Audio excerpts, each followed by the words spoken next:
Ja just nii meiega juhtus. Olime suunatud kiirabi poole pöörduma ja Tartusse EMOsse sõitma, sest meil järjekordne takistus kõris. Veetsime seal kokku 17 tundi neelamata. Saime torgitud, saime uuritud.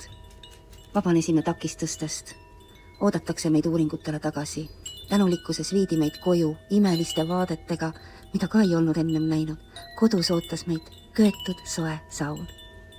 Vau, vot see on õnn ja tore aasta lõpetus, kui sa saad käia peale selliseid kogemusi oma väikeses saunakeses ja teha lumepesu ja rääkida Lunaga.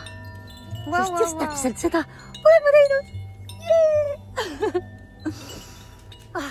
Tänuga koju saatnud koduhald ja kes kõige eest hoolitses, võtnud kaissu oma mõmmid ja kiisud, kakao ja maganud maha korralikult selle aasta vahetusest. Hommik tõi meile imelised uudised. Päike on saatnud meile jälle võimsa plahvatuse ja näitab seda oma imelistes värvides.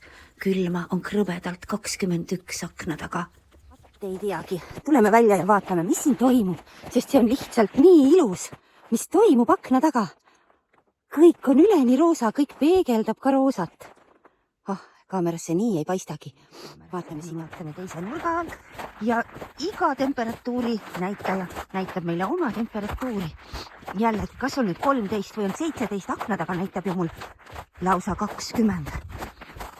Tulin ise õue, õnneks ei ole tuult. Väga krõbe on. No vaata nüüd seda, kui õrn ja nunnu. Ja kuula, kui vaikne.